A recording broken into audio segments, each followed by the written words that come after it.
Dan and Amy, did you see this story? I found the only woman in the world who's taken more money from a Qatari billionaire than Hillary Clinton. Who's that? It's Janet Jackson. Oh, Miss Jackson, if you're nasty. what happened? I heard she's pregnant, but what I don't. Pregnant at 50. Still time for you to pop out a couple more. Oh, I have an announcement to make. I'm pregnant with quadruplets. Yeah, okay.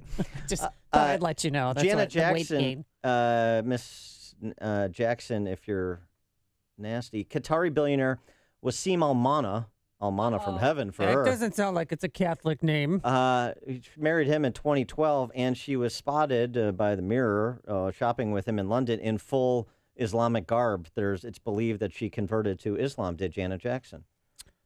Okay. And so it's a little preview of the Hillary Clinton presidency, underwritten by Qatari billionaires, minus the pregnancy, of course. Yeah, and the garb. Yeah, okay. Well, no, I don't know about that. I mean, if she goes to Doha, she's gone. When in Doha, as the saying doesn't go. For more on this and Donald Trump's contract for the American voter that he unveiled in Gettysburg over the weekend, and the closing argument with just over 2 weeks to go before Election Day, we're joined by the punditresses with the mostesses, Diamond and Silk. Diamond and Silk, thanks for being with us again. Appreciate it. Thank you for having us. And, of course, you can see them on the Viewer's View on YouTube. There they've become internet sensations. So what of the accusations made by so many women still coming forward, sponsored by Gloria Allred, against Donald Trump? How should we understand those accusations? We should ignore that. That's what we call media bias. People shorten accusations, allegations, speculations. We're tired of that. Listen, Donald Trump has been in the public eye for over 30, 40 years. We've never heard any type of stories like that until 20 days before the election. This is the media trying to influence our election. That's what they're doing. So they're trying to do Donald Trump like they did Herman Cain, but it's not going to work because I think that the American people are just tired of the media. The big difference, though, is Herman Cain didn't come out and say that his accusers are ugly and not worthy of his attention anyway. Wait a minute, and Donald Trump didn't say that either. Oh, Donald come Trump on. didn't say that either. Don't be seriously. Listen, yes, he you are not going did. to get the American people to believe that foolishness, okay? I believe Donald Trump when he said it didn't happen, and I'm moving on. Talk about the issue, because how is those women going to help us get out of $20 trillion in debt? Yeah, but listen, ladies, in their defense, they said they all came forward because Donald Trump made those comments to Billy Bush about 10 years ago while he was on that Access Hollywood bus. Well, listen, let me tell you something. I am not concerned about what Donald Trump said a decade ago in his private life, and he was not a politician, okay? I'm more concerned about what crooked Hillary has done, paying for play schemes, taking $12 million from Qatar, trying to influence our election. Her camp going around taking and inciting violence by sending protesters to shut down Donald Trump's rallies. That's what the American people are concerned about. And you know what?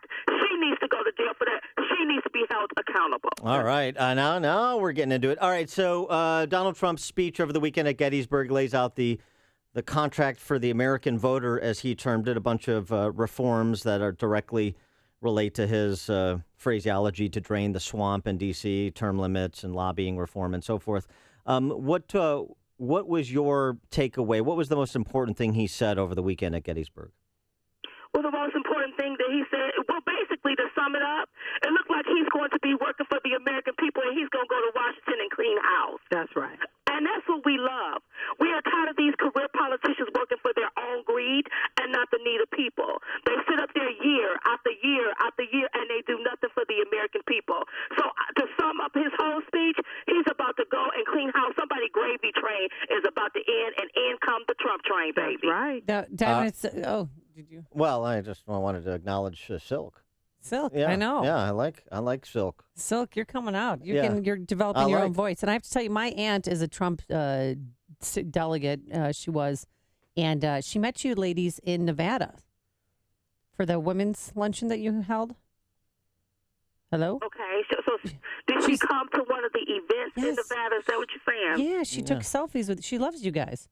She's a huge Trump her. supporter. We love her too. We love her more. And see, what we're doing is the grassroots work, like the Underground Railroad. So while the media is spitting their bias, while Hillary Clinton is hiding under a rock trying to run down the clock, we're not falling for the media okie we're going to vote, and we're going to vote in droves. That's right. So you all are in North Carolina.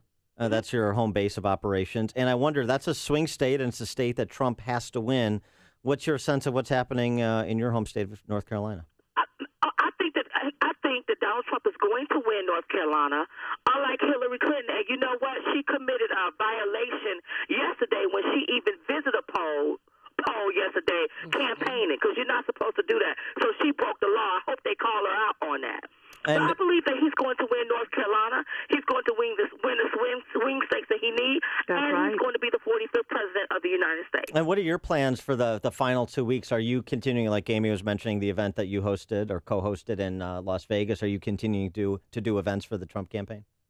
We are going to continue to do the grassroots work, talking to people, motivating them, and getting them out to vote. That's what we're going to continue to do. Right. And while the media is over there talking about groping, Donald J. Trump supporters will be out voting. That's right. Oh, I like that. Oh, nice. See, this is why Diamond and Silk are the best. They come up with those catchy catchphrases. So here's 60 Minutes had an interesting piece yesterday. They interviewed kind of a cross-section of voters from different places in Iowa, some Trump supporters, some Hillary supporters, and they interviewed one African-American minister who wouldn't bite on the idea, what do you have to lose that Trump has, the overture he's made to the black community, what do you have to lose? Big government liberal policies, particularly in urban centers, have not afforded you very well. And one woman who's a grassroots activist doing the same kind of precinct work that you're doing for Trump, but she's doing it for Hillary, and she said she hasn't seen the same enthusiasm that certainly she did for Barack Obama in 2008 or 2012. And I wonder, with your grassroots activity and particularly in the black community, if you think there is some resonance or there's a lack of enthusiasm, what are the dynamics there that may either aid or inhibit Donald Trump? Well, I could just tell you this here. From what we're hearing in the black community, they are not enthused by Hillary Clinton. She's a crook. Oprah telling people, well, she don't have to come to your house. Well, fooling around with Hillary, you ain't going to have a house. That's right. So black people are not enthused. I think you have a lot of closeted African Americans that's going to be voting for Donald J. Trump, or they're not going to be voting at all. A lot of young people don't really care about the election. So Hillary Clinton, you can look at her rallies and tell that people are not enthused. And I think that the American people are appalled by the fact that they are trying to put in the media that, she's so many points ahead. We don't believe the polls, baby. We're focusing on the goal, and that's to get Donald J. Trump elected. Yeah. We think it's full of lies. If people were that enthused, why don't they show up at her rallies? At least when Barack Obama was running, people was at his rallies. Well, do you people think are not at her rallies? And what she's doing is they're trying to manipulate the American people and think that they can suppress Donald Trump supporters, but it's not going to work. We're going to get out and we're going to vote. We got to memorialize that. Don't focus on the polls. Focus on the goal. Right. So that's right. We don't focus on the polls. We focus on the goals, and they will not suppress our votes. Donald Trump is winning this thing hands down, and I think that they're going to be in for a shot. I cannot believe that Hillary Clinton is already talking about transitioning. If she want to transition, she can transition to her own house, not that White House. Baby. There you go. Not there you so go. Fast. Well, we still haven't voted. Everybody has to get out and vote, and everybody vote should count. All right. So yesterday, while campaigning in your home state of North Carolina, Hillary Clinton had mothers of the movement with her. They're, African American moms who've lost their kids to gun violence. Sandra Bland, Trayvon Martin's mom. Does that offend you at all that they're supporting her? Or, they're trying. Obviously, she's trying to bid for the black vote.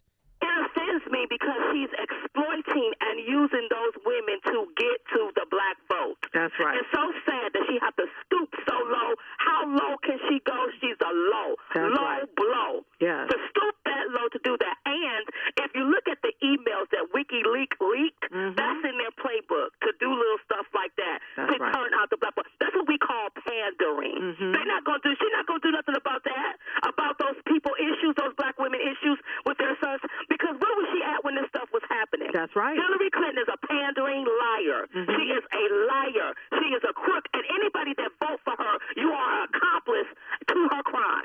You are aiding and abetting her is what you're doing. And she had 30 years. She had 30 years to make a difference for those black women.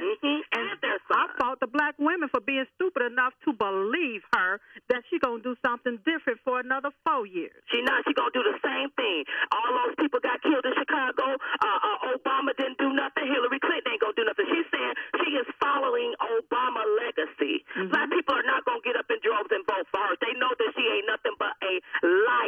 We're talking. We only have one choice, baby, and that's Donald J. Trump, and that's who we're voting for. We're talking to Diamond and Silk, as if you didn't know, host of The Viewer's View. And Diamond and Silk, let me ask you this. You mentioned criminal activity with respect to Hillary. The James O'Keefe videos that surfaced last week detailing efforts by Democrat grassroots operatives to incite violence at Trump rallies as well as to commit voter fraud. There's so much talk from the left and Democrats about disenfranchising people and trying to suppress the vote, quote unquote. What was your reaction to what you saw in those videos? I was appalled. Somebody should go to jail for that because people were hurt. And there, for the grace of God, somebody could have gotten killed. And you mean the Hillary Clinton camp and the left conjuring up all of this? They orchestrated this foolishness. That's right. They orchestrated it, and they need to go to jail. And guess what? I heard some more tapes are going to be coming out. Let's see. Come on, bring out the proof. Show the American people how corrupt Hillary Clinton, the left, the Democrats, how they are, and how dirty, how low down and dirty that they are. That's right. People need to get out and vote for Trump just for that reason. That's right. Because this system is rigged. This system does not work for all people, and these people ain't nothing but crooks. We got racketeers and gangsters running things. That's right. All right, Diamond and Silk. These are two ladies who have not lost their enthusiasm for Donald Trump or this election. Diamond and Silk, thanks for joining us. Always a pleasure. Appreciate it. Thank you for having us. Thank you for having us. And they joined us on our turnkey.pro answer line. Listen to podcasts